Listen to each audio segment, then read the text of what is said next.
دا لګیا دا زمونږ مولانا عزیز الرحمن اداروي صاحب رحمت الله علیه الله دې په قبر انوار نازل یو ښکلی عالم ګوره او یو پیر طریقت هم د دې ګوټه پورې به په پاکستان کې ګرځېدل پنډی بلوچستان کې ګوټ په ګوټ به ګرځېده هغه پنډی نه به راته سند کې ګوټ په ګوټ به ګرځېده څه په هغه باندې پوه خو د دین خدمت وکړه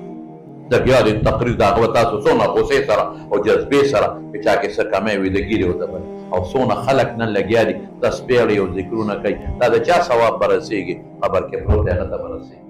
دا زموږ د علماو خدمت دی نو زه به تاسو سره یو څو خبرې وکړم یو به دا مهرباني وکړې چې د قرآن شریف تلاوت به کوئ ښه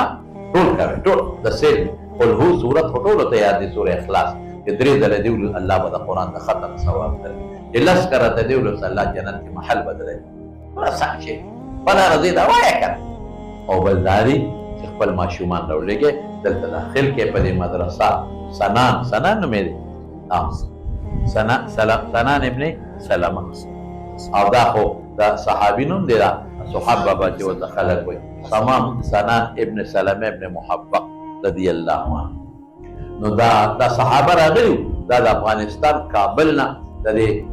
تل او د انګو په لاره راغلي دي او پېښور ته او پېښور کې بیا دوی ډېر لوی جهاد کړی دی هغه وخت کې دا بت والا سره او دا یو کس نه دی دا ګڼ کسان دي او د یو دا نوم معلوم دی د نورو نه دی معلوم یو دی دفن بهر کې په د دې مدرسې ته یو بچی به رالیږي که خیري ښه د قرآن زده کړي دین زده کړي ورو دي د خدای په لاس کې ده او بل به عالمانو سره د خپل علاقې کې ستاسو څومره عالمان دي او قاریان دې سره مینه به کوئ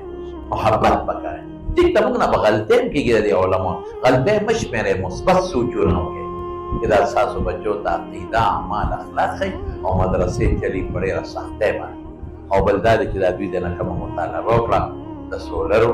نو بهر کې دوی خو مطالبه وکړه خو دا یوازې دا سولرې نه دي دې سره هغه بل برجغور هم لګي که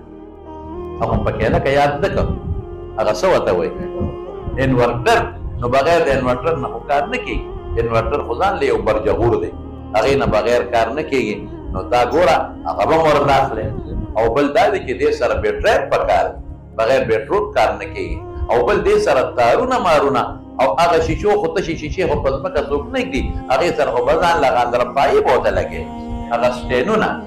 نو دا مولانا صاحب چې اته شیشې تا له دوی راوړې دا به څه کوي ونه کې به ویزان دی دا خو په ونه کې نه ویزان دی